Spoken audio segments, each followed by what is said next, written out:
प्रिय भाई और बहनों, प्रभु यीशु मसीह में आप सबको सुप्रभात। जय मसीह की। आइए हम लोग आज के सुबह के लिए वचन पढ़ते हैं। इफिसियों का 4 अध्याय और वचन पढ़ेंगे हम लोग 22 और 23। यहाँ पर इस प्रकार लिखा है कि तुम पिछले चाल चलन के पुराने मनुष्यत्व को, जो भरमाने वाली अभिलाषाओं के अनुसार भ्रष्ट होता जाता है, उतार डालो। 23। और अपने मन के आत्मिक स्वभाव में नए बनते जाओ। 24 भी पढ़ लेते हैं। 24 इस प्रकार कहता है, और नए मनुष्यत्व को पहन लो, जो परमेश्वर के अनुरूप सत्य की धार्मिकता और पवित्रता में सृजा गया है। आप प्रार्थना करते हैं। परमेश्वर पिता, धन्यवाद देते हैं प्रभु आपकी अगुवाई में, आपके वचनों के अनुसार पिता हम अपने आज के दिन को बिता सकें। प्रभु इसके लिए हमारी अगुवाई करो। धन्यवाद देते हैं, आपकी महिमा करते हैं यीशु के नाम से, आमीन। यहाँ पर हमने देखा कि वचन कहता है कि पिछले चाल चलन के पुराने मनुष्यत्व के अनुसार हम जब प्रभु यीशु पर विश्वास करते हैं तो हमें नया जन्म मिलता है। हर वो व्यक्ति जो यीशु मसीह के बलिदान पर विश्वास करता है और अपने पापों से क्षमा मांगता है और यीशु को अपना उद्धारकर्ता मानता है, और वो ये भी कि वो जीवित मसीहा है, विश्वास करता है उसके पापों के दंड पर जो यीशु ने चुका दिया, तो वो नया जन्म प्राप्त करता है। और उसके बाद उसके अंदर एक नया स्वभाव उत्पन्न होता है, और जिसे हम आत्मिक जीवन में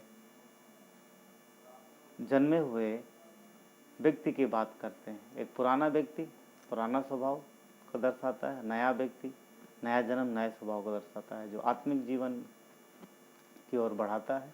तो यहाँ पर वचन कहता है कि हम जबकि आत्मिक जीवन में नए हैं और आत्मिक जन्म पा चुके हैं, अब हम नए हो गए और हमने मसीह यीशु की शिक्षा ग्रहण की, तो हमें अब पुरानी आदतों के अनुसार नहीं चलना चाहिए। वचन कहता है कि पुराने मनुष्य तत्व को उतार डालो। इसका मतलब ये है कि एक विश्वासी जब यीशु पर विश्वास करता है तो उसको नए तरीके से, यानी नए व्यक्ति, जैसा कि उसको मसीह यीशु में नया हो गया, उसके पाप क्षमा हो गए, उसने नया जन्म प्राप्त किया है, तो नए व्यक्ति के अनुसार चलना है, आत्मिक स्वभाव के अनुसार चलना है, न कि पुराने स्वभाव के अनुसार जो कि पापी और स्वाभाविक स्वभाव है। एक व्यक्ति एक साथ पुराने स्वभाव में और नए स्वभाव में चल सकता है। कभी वो पुराने स्वभाव के अनुसार बर्ताव कर सकता है और कभी वो नए स्वभाव के अनुसार बर्ताव कर सकता है। परंतु जिस तरीके से हम धीरे धीरे परमेश्वर के वचन को ग्रहण करते हैं, प्रभु की इच्छा जानते हैं, वैसे वैसे हम परमेश्वर के अनुसार बदलते जाते हैं, क्योंकि हम मसीह यीशु से सीखते हैं। परमेश्वर के वचनों को हम अपने जीवन में लागू करते हैं और धीरे धीरे हम परमेश्वर के सिद्धता की ओर बढ़ते जाते हैं और हम उसके जैसे बनते जाते हैं। यहाँ पर परमेश्वर का वचन यही कहता है, यही चाहता है कि हम पुराने स्वभाव को, जो कि भरमाने वाली आत्माओं के अनुसार, यानी कि भरमाने वाली आत्माएं शैतान के दुष्ट आत्माएं, जो हमें उस स्वभाव के तहत भ्रमित करती हैं और परमेश्वर की इच्छा के विरुद्ध ले जाती हैं, या वचन से दूर ले जाती हैं, संगति से दूर ले जाती हैं, प्रार्थना से दूर ले जाती हैं, और वो ऐसे काम करने के लिए उकसाते हैं जो कि परमेश्वर के वचन के विरुद्ध है। तो एक व्यक्ति जब यीशु पर विश्वास करता है, अब वो नया जन्म पा चुका है, तो उसका जीवन पहले के स्वभाव के अनुसार नहीं, उसके खुद की इच्छा के अनुसार नहीं, परंतु परमेश्वर की इच्छा अनुसार और उसके वचन की इच्छा अनुसार होना चाहिए। बहुत आसान है कि एक विश्वासी आत्मिक जीवन में चलने के बजाय उस स्वाभाविक जीवन में चले। कल शाम को हम लोगों ने बहुत एंजॉय किया ऑनलाइन कॉन्फ्रेंस, जिसमें पास्टर सालर और उसके पहले पास्टर ग्लेन कैनन ने जो बात करी, तो उसमें पास्टर सालर ने इस विषय में भी बात की है कि पुराना स्वभाव जो व्यक्ति के अंदर रहता है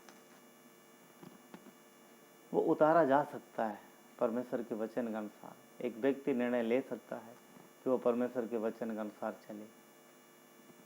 और ये भी बहुत आसान है कि एक विश्वासी स्वाभाविक जीवन में जीता रहे, उसके अंदर बदलाव बहुत कम हो या बहुत स्लो हो,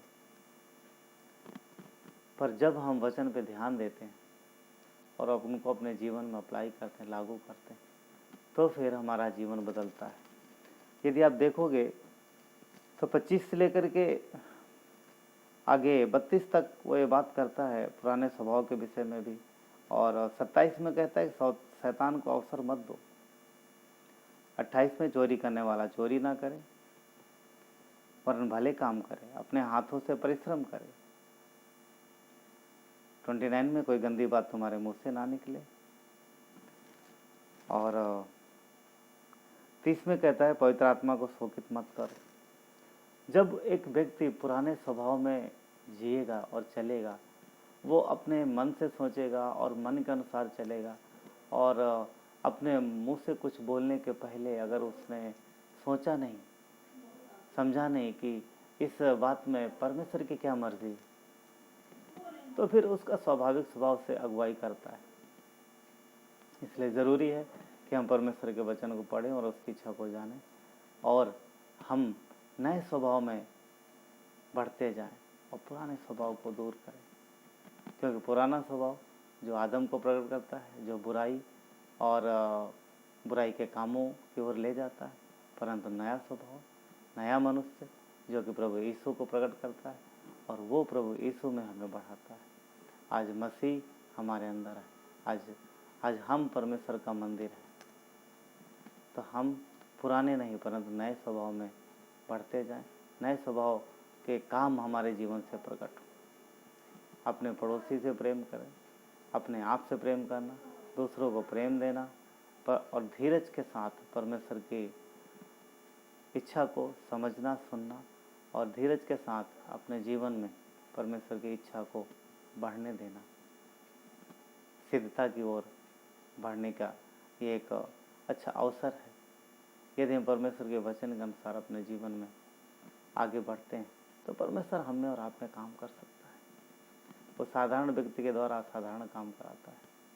इसलिए अपने आप को नहीं, मैं को नहीं, स्वयं को नहीं, परंतु मसीह को हमारे अंदर, अपने अंदर बढ़ते हैं। ये परमेश्वर की इच्छा है। प्रभु आज के इस वचन के द्वारा आप सबको आशीष दे। आमीन, आमीन।